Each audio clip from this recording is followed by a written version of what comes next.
Selamat petang kepada Puan Nurul Aisyah dan rakan-rakan sekalian. Saya Karen S. Kennedy bersama dengan ahli kumpulan kami iaitu Cik Alfira Rika, Paulina, Alicia Olin dan Rachel Virginia akan membentangkan tugasan kami tentang bidang linguistik dalam pendidikan bahasa Melayu pada hari ini. Baiklah, kita akan teruskan pula dalam bahagian pengenalan dan apa itu linguistik. Perkataan Latin lingua yang bermaksud bahasa adalah tempat asal perkataan linguistik. Dan perkataan linguistik ini merujuk kepada bidang pengajian dalam bahasa Melayu. Kajian linguistik tidak tertumpu semata-mata pada satu bahasa, tetapi juga merangkumi bahasa lain atau bahasa biasa.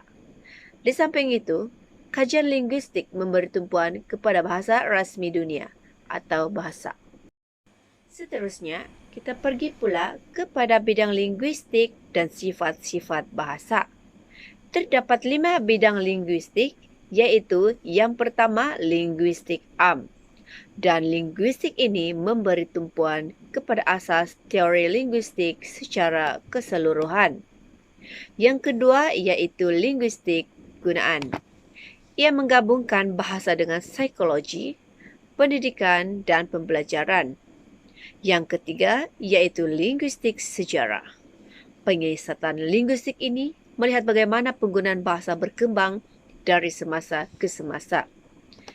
Yang keempat yaitu linguistik perbandingan. Tumpuan kajian linguistik perbandingan adalah secara sinkronik, yaitu perkembangan bahasa dalam satu masa tertentu, atau diakronik, yaitu perkembangan yang dialami oleh bahasa dalam masa jangka yang berlainan. Dan akhir sekali, yaitu linguistik kontekstual. Bidang linguistik ini berinteraksi dengan disiplin akademik, dan bidang ini juga mengkaji atau belajar berasaskan bahasa penggunaannya dalam masyarakat. Seterusnya, kita pergi pula kepada bahagian sifat-sifat bahasa. Dan di sini ada 12 sifat bahasa, yaitu yang pertama sistem bahasa. Sama ada dalam bentuk bunyi, susunan kata, nahu atau tata bahasa, bahasa mempunyai susunan tertentu. Dan terdapat beberapa unit struktur, klausa, frasa, dan perkataan yang boleh digabungkan untuk membentuk susun atur yang ideal. Walau bagaimanapun, terdapat beberapa batasan tentang cara unit boleh disepadukan. Peraturan adalah sistem yang dikehendaki. Urutan bahasa membetulkan sistem. Dan setiap bahasa mempunyai dialek yang unik. Dua sistem bahasa utama yang juga merupakan komponen penting ialah sistem bunyi dan makna. Yang kedua, bahasa bersifat dinamis. Selagi penutur berinteraksi dan terlibat dalam interaksi sosial dengan orang lain, bahasa akan terus berubah dan berkembang. Pengembangan dan pengecutan kosakata sesuatu bahasa dipengaruhi oleh pertembungan, tamadun dan konflik antara manusia. Sintaks dan strukturnya tetap sama. Bahasa adalah dinamik, berkembang dan berubah sepanjang masa. Dan watak bahasa yang dinamik mesti dikendalikan oleh bahasa itu sendiri supaya cukup fleksibel untuk merubah mengikut peredaran zaman dan mengelak daripada menjadi lapuk atau pupus. Yang ketiga, bahasa itu bersifat arbitrary. Arbitrary ialah hubungan antara bentuk atau simbol linguistik dan makna yang diputuskan secara kebetulan dan budaya masyarakat. Ketiadaan peraturan yang tepat dan hanya penerimaan convention adalah satu lagi takrifan sewenang-wenangnya. Kata-kata yang diucapkan dan objek yang dimaksudkan tidak selalu seiring. Setiap bahasa mempunyai perkataan yang berbeza untuk perkara yang sama, hasil daripada ciri-ciri arbitrary ini.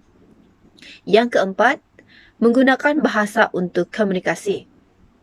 Bahasa berfungsi terutamanya sebagai alat untuk komunikasi yang membolehkan interaksi interpersonal. Maklumat yang ingin disampaikan oleh penutur kepada pendengar dipanggil proses komunikasi. Dan berikut ini adalah beberapa elemen yang mempengaruhi bahasa pendengar, yaitu pendengar dan orang yang dilawan bercakap, tempat, latar tempat ucapan yang disampaikan termasuk sebarang objek di sekeliling dan juga butiran pertuturan, iaitu subjek dialog antara penceramah dan pendengar, sama ada ia melibatkan urusan perniagaan ataupun peribadi. Yang kelima, bahasa mempunyai makna. Dan menurut peranan bahasa sebagai saranan untuk berkomunikasi, bahasa mempunyai makna dan makna itu merujuk kepada apa yang dimaksudkan dan diperkatakan. Setiap perkataan yang diucapkan mempunyai makna tertentu. Dan jika penceramah dan pendengar boleh berkomunikasi antara satu sama lain, komunikasi akan berjaya. Dan apa yang dikatakan boleh dipahami oleh kedua-dua pihak. Yang keenam, bahasa adalah linear. Apabila alat artikulasi digerakkan secara berurutan, bunyi tercipta satu demi satu. Dan sebagai contoh, bunyi yang dibuat apabila menyebut kunci ialah K, U, N, C, dan I. Dikatakan bahawa ini adalah linear, di mana perkataan yang ingin Anda gunakan disebut satu demi satu untuk mewakili satu bunyi. Yang ketujuh, bunyi. Bunyi yang dibuat oleh artikulator mewakili realiti bahasa sebenar, menjadikan bahasa pertuturan sebagai bahasa sebenar. Kelapan, simbol, dan bahasa boleh digunakan secara berkesan dan ringkas sebagai tanda. Simbol atau simbol biasanya mempunyai makna tersendiri yang menerangkan maksudnya. Dan yang kesembilan, membuat rujukan kepada diri sendiri. Bahasa itu sendiri boleh disebut, dijelaskan atau digambarkan menggunakan istilah daripada bahasa manusia. Bahasa haiwan sebaliknya tidak boleh digunakan untuk menilai bahasa haiwan lain. Yang ke-10, produktif. Satu set kecil komponen boleh digunakan untuk menjana bilangan bahasa yang tidak terhingga. Yang ke-11, konvensional. Norma linguistik bahawa simbol khusus digunakan untuk mewakili konsep tertentu diikuti oleh setiap anggota masyarakat. Dan yang akhir sekali iaitu universal. Umumnya universal ini diterima atau digunakan oleh sebilangan besar orang. Dari 500 sebelum Masehi sehingga kini, bidang linguistik telah menunjukkan perkembangan yang ketara. Sejarah penyelidikan linguistik diyakini bermula sejak zaman Yunani, zaman Iskandria, zaman Rom, zaman Pertengahan, zaman Peralihan atau juga dikenali sebagai zaman Renaissance, zaman Arab, zaman India, zaman linguistik perbandingan dan diakhiri dengan zaman linguistik moden. Jadi sekarang saya akan menjelaskan mengenai sejarah perkembangan ilmu linguistik dari zaman Yunani sehingga abad ke-19. Pada zaman Yunani, semasa era Yunani Purba, ahli falsafah mendedikasikan usaha mereka untuk meneroka makna dan sifat-sifat bahasa. Mereka percaya bahawa bahasa beroperasi sebagai sistem simbol merangkumi semua aspek kewujudan manusia termasuk bangunan dan geografi. Dua ahli falsafah yang terkenal pada masa itu ialah Plato dan Aristotle. Pada abad ketiga sebelum Masehi, kajian bahasa berkembang pesat di Alexandria, iaitu sebuah jajahan Yunani dengan penubuhan perpustakaan berprestij yang menjadi pusat penyelidikan linguistik dan sastra. Dionysius Strauch, yaitu seorang ahli bahasa terkemuka pada masa itu, membuat sumbangan penting dengan merumuskan peraturan tata bahasa secara sistematik dan memperkenalkan kategori baharu seperti kata kerja, partikel, dan proposisi. Penglibatan tokoh linguistik ini banyak mempengaruhi perkembangan bahasa Yunani dalam tempoh tersebut. Takrifan Plato tentang ayat yang menganggapnya sebagai urutan perkataan yang menyampaikan pemikiran yang lengkap, yang disebut sebagai logo, sangat memberi kesan. Logo boleh dibahagikan dibahagikan lagi kepada onoma, iaitu benda, dan rema yang bermaksud cerita, seperti yang dijelaskan oleh Abdullah Hasan. Takrifan ayat ini juga terbukti dalam karya Zaba, Pelita Bahasa Melayu 1, di mana beliau mengaplikasikannya untuk menjelaskan ayat dalam bahasa Melayu. Oleh itu, ternyata sumbangan ahli falsafah dan ahli bahasa ini telah banyak mempengaruhi pemahaman kita tentang bahasa Melayu pada zaman ini. Pada zaman Iskandariah pula, zaman Iskandariah yang bermula pada abad ketiga Masihi menandakan perubahan yang ketara dalam alam tamadun Yunani. Sebagai jajahan Yunani yang terkemuka, Alexandria muncul sebagai hub utama untuk berkembangnya kesusastraan dan linguistik. Walau bagaimanapun, perlu diperhatikan juga bahwa pada era ini, penekanan diberikan kepada aspek lisan bahasa, khususnya pertuturan. Kajian yang meluas telah dijalankan ke atas sistem fonetik dan kata-kata telah dikategorikan dengan teliti ke dalam pelbagai bahagian pertuturan seperti kata adverba, participles, kata ganti nama, dan preposisi. Tambahan pula, sarjana mendalami bidang sintaksis dengan merungkai sifat rumit ayat yang pada asasnya merupakan unit deskriptif yang terdiri daripada urutan perkataan yang bermakna. Pada zaman Rom pula, pengaruh tata bahasa Yunani mempunyai kesan yang sangat besar terhadap perkembangan linguistik pada zaman Rom. Ahli tata bahasa Latin semasa mempelajari bahasa Latin hanya membuat penyesuaian kecil untuk menyesuaikan tata bahasa Yunani karena persamaan antara kedua-dua bahasa tersebut. Perumusan tata bahasa Latin banyak dipengaruhi oleh karya ahli tata bahasa, yaitu Dionysius Strabo serta sumbangan Donatus pada 400 Masihi dan Priscian pada 500 Masihi. Usaha kolektif mereka menghasilkan penciptaan buku tata bahasa Latin yang sangat berpengaruh yang kekal berpengaruh sepanjang zaman pertengahan. Dapat dikatakan bahwa perkembangan bahasa pada zaman Rom terutamanya melibatkan perubahan dalam sistem bahasa daripada tamadun Yunani kepada Latin. Para sarjana bahasa pada zaman Rom menyumbang secara relatifnya kepada kemajuan pengetahuan baru tentang bahasa. Walau bagaimanapun, tulisan mereka lah yang menggabungkan bahasa Yunani dalam kajian Latin yang menjadi rujukan kepada semua pengkaji bahasa dalam tempoh berikutnya. Tradisi bahasa Yunani Latin juga memberi kesan kepada bahasa Eropah yang lain. Tata bahasa Dionysius Strabo pada abad ke-5 telah diterjemahkan ke dalam bahasa Armenia dan kemudiannya ke dalam bahasa Syria. Selain itu, ahli tata bahasa Arab mengasimilasikan tata bahasa Syria. Tambahan pula adalah penting untuk diperhatikan bahwa penyelidikan bahasa di Asia Selatan khususnya di India adalah penting. Panini, seorang ahli bahasa dari abad keempat sebelum Masehi, menyusun tata bahasa Sanskrit yang mempunyai kekuatan yang ketara dalam bidang fonetik. Kecemerlangan dalam fonetik berpunca daripada keperluan menghafal doa dan nyanyian yang terdapat dalam kitab Veda. Sekian saja daripada saya. Terima kasih. Zaman pertengahan bermula dari abad ke-5 hingga abad ke-15.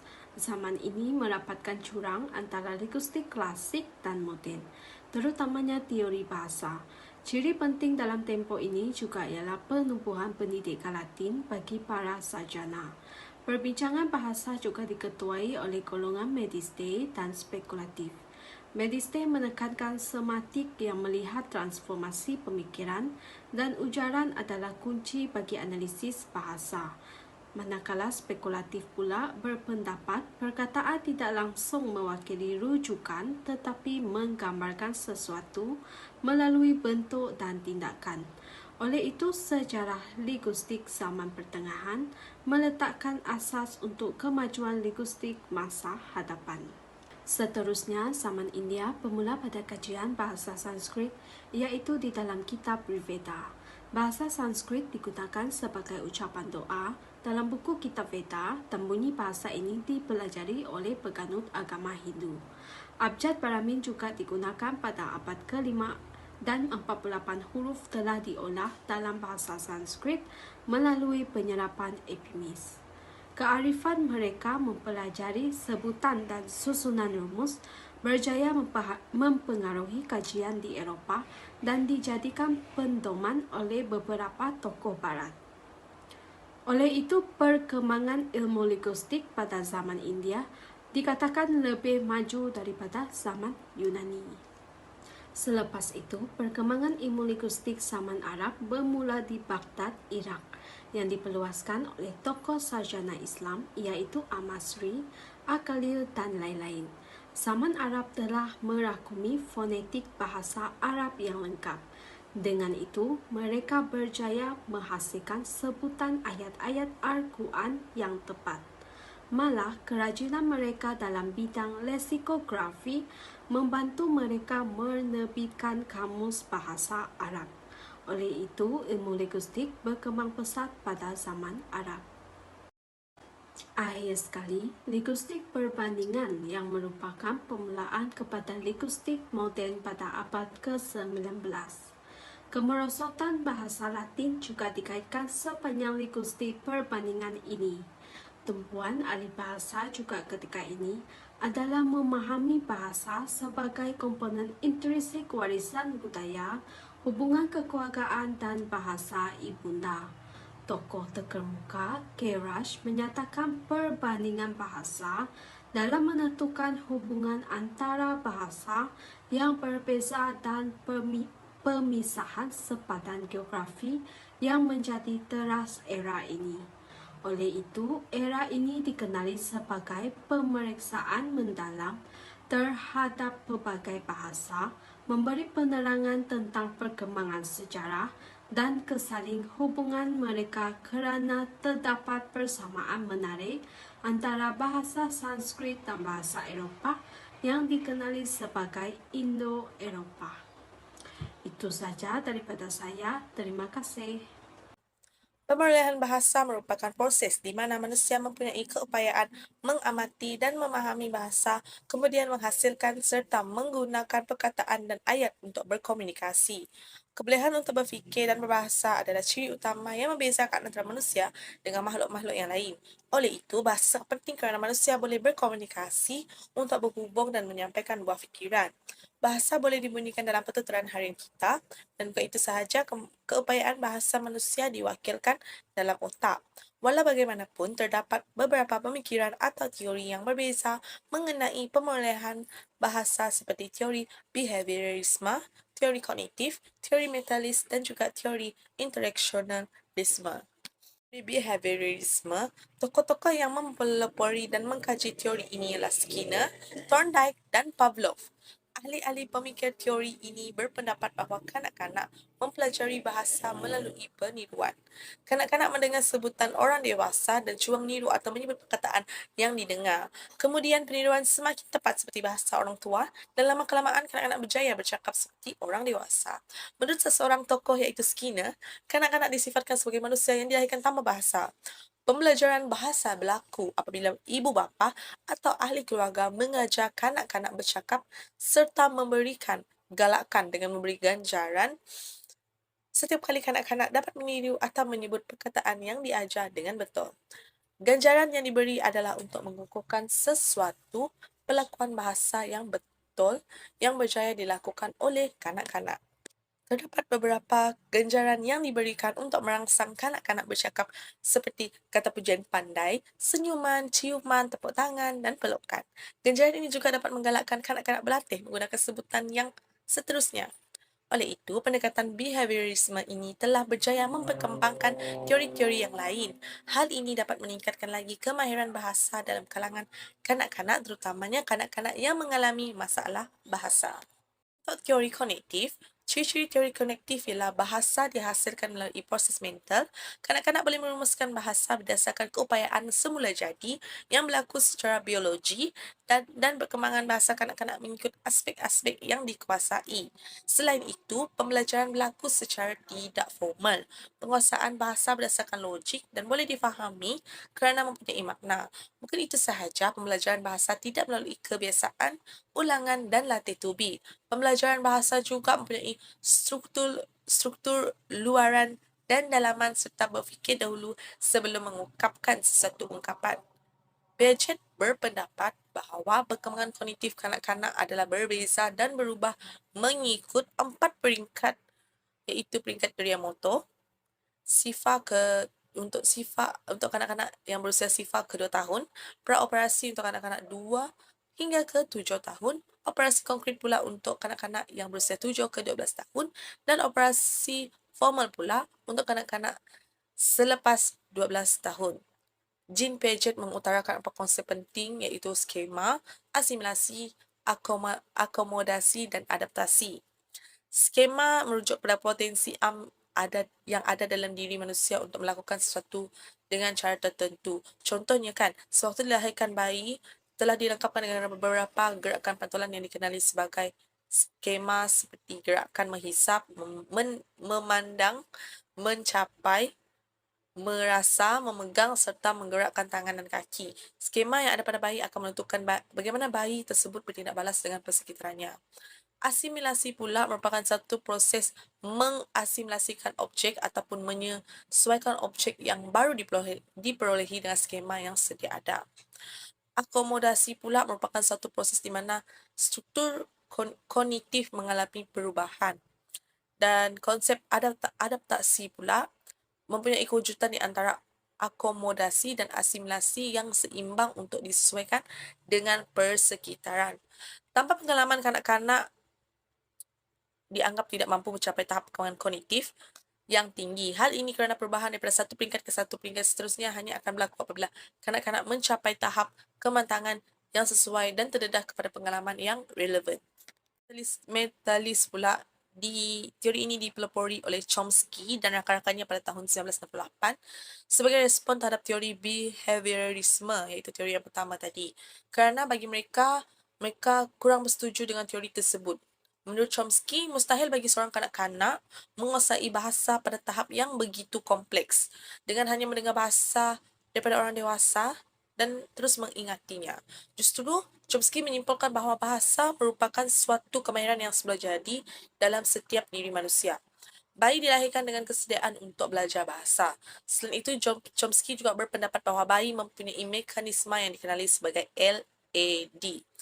LAD terdiri daripada kategori tata bahasa, asas dan satu set peraturan yang dikongsi oleh semua bahasa. Menurut teori ini, LAD hanya beroperasi apabila kanak-kanak didedahkan kepada sesuatu bahasa. Teori ini juga turut menjelaskan bahawa apabila kanak-kanak didedahkan kepada input bahasa, LED akan mengambil alih untuk membantu kanak-kanak memperoleh peraturan-peraturan bahasa. Sebaik sahaja peraturan bahasa serta perbendaharaan kata asas dikuasai, kanak-kanak akan memahami dan menghasilkan bahasa. Teori ini juga dapat memberi penjelasan terhadap fakta bahawa hampir semua kanak-kanak berupaya berbahasa tanpa latihan khas. Bukan itu sahaja, teori ini juga dapat menjelaskan sebab kenapa kanak-kanak menguasai bahasa dengan begitu cepat. Seolah-olah mereka telah diprogramkan sejak lahir untuk memproses peraturan-peraturan bahasa. Walau bagaimanapun, teori ini juga mempunyai kelemahannya kerana menurut Chomsky, teori ini hanya berjaya menerangkan bagaimana kanak-kanak memperoleh sintaksis bahasa, namun tidak dapat menjelaskan bagaimana elemen-elemen lain seperti morfologi, semantik atau pragmatik yang diperolehi. untuk teori yang terakhir iaitu teori interreksionalisme. Teori ini lebih tertumpu kepada fungsi komunikasi dalam bahasa. Menurut teori ini, perkembangan bahasa berlaku ketika kanak-kanak belajar memilih bentuk linguistik yang bolehkan mereka berkomunikasi dengan berkesan. Teori ini juga berdasarkan kajian-kajian yang dilakukan oleh ahli-ahli linguistik seperti Halliday yang telah mengenal pasti dan mengklasifikasikan fungsi-fungsi pragmatik. Teori ini menekankan kepentingan terhadap perkara yang berlaku dalam persekitaran kanak-kanak. Bukan itu sahaja, kanak-kanak belajar berbahasa melalui pendedahan kepada bahasa berbeza dengan teori behaviorisme yang lebih menekankan peranan pengukuhan. Teori ini juga dianggap sebagai satu usaha untuk menunjukkan kepentingan peranan persekitaran dalam perkembangan bahasa. Kelebihan teori ini juga disebabkan oleh fakta bahawa kanak-kanak berkomunikasi berdasarkan keperluan sebelum mereka memperoleh bahasa, dan kanak-kanak yang kurang peluang untuk berinteraksi dengan orang dewasa didapati mengalami lebih kesegaran dalam memperoleh bahasa. Itu saja untuk teori-teori yang dipelopori oleh beberapa tokoh. Sekian, terima kasih. Pembelajaran bahasa. Pembelajaran bermaksud proses, kaedah, perbuatan menjadikan manusia atau benda hidup belajar. Ini menjelaskan bahawa pembelajaran adalah satu proses untuk membantu belajar dengan baik, sehingga dapat mengambil kesimpulan bahawa pelajaran bahasa adalah suatu proses penguasaan bahasa, baik dalam bahasa pertama maupun dalam bahasa kedua.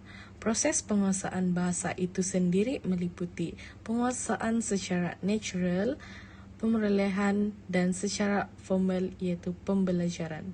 Seterusnya, terdapat beberapa jenis pembelajaran bahasa. Jenis pembelajaran bahasa terbahagi kepada dua, iaitu jenis naturalistik dan jenis formal. Yang pertama, jenis naturalistik. Jenis ini hampir sama dengan pemerolehan bahasa pertama. Jenis naturalistik berlaku secara semula jadi, iaitu di persekitaran, cuma yang membezakannya ialah kesedaran atau kesengajaan. Yang kedua ialah jenis formal. Formal berlaku dalam pendidikan dan mempunyai infrastruktur sokongan seperti sekolah atau kursus. Selain itu, terdapat juga faktor penentu dalam pembelajaran bahasa. Faktor yang mempengaruhi pembelajaran bahasa terbagi kepada 4, yaitu faktor motivasi, faktor umur, faktor persembahan formal, dan juga faktor persekitaran. Perbezaan antara pemerolehan bahasa dan pembelajaran bahasa. Pemerolehan bahasa ialah pembelajaran tanpa sedar sesuatu bahasa sambil sentiasa terdedah kepada bahasa tersebut. Manakala pembelajaran bahasa ialah pembelajaran bahasa melalui kaedah pendidikan formal, di mana arahan dan peraturan langsung disediakan oleh seorang pendidik. Ini adalah perbezaan utama antara pemerolehan bahasa dan pembelajaran bahasa. Selain itu, pemerolehan bahasa melibatkan pembelajaran tidak formal, manakala pembelajaran bahasa melibatkan pembelajaran formal. Namun demikian, pemerolehan bahasa mengambil masa yang agak singkat berbanding pembelajaran bahasa. Perbezaan dari segi komunikasi pula, pemerolehan bahasa memerlukan komunikasi semula jadi dan bermakna dalam bahasa. Tetapi pembelajaran bahasa melibatkan lebih banyak penjelasan tentang peraturan tata bahasa dan kurang komunikasi semula jadi. Perbezaan antara pembelajaran dan pemerolehan bahasa secara semula jadi adalah pembelajaran bahasa adalah proses sedar yang agak sengaja dilakukan, manakala pemerolehan adalah di bawah sedar atau tidak sedar. Secara keseluruhannya, perbezaan utama antara pembelajaran bahasa dan pemerolehan bahasa ialah pembelajaran bahasa adalah proses yang lebih sedar dan disengajakan, manakala pemerolehan bahasa lebih bersifat separasedar. Walau bagaimanapun, pembelajaran dan pemerolehan bahasa ini kedua-duanya adalah sama penting bagi sesiapa sahaja yang ingin mencapai kefasihan dalam bahasa baru. Dan sebagai kesimpulan, salah satu bidang penyelidikan yang paling penting ialah bidang linguistik. Kajian bahasa yang menyelibatkan penyampaian dan pemahaman makna sangat terikat dengan tindakan seharian kita. Seorang guru yang berjaya mesti mempunyai pelbagai kemahiran dan kepakaran tambahan, termasuk pengetahuan tentang kaedah pengajaran, bahan pengajaran, dan motivasi pelajar. Itu sahaja dari saya dan kumpulan kami. Sekian, terima kasih.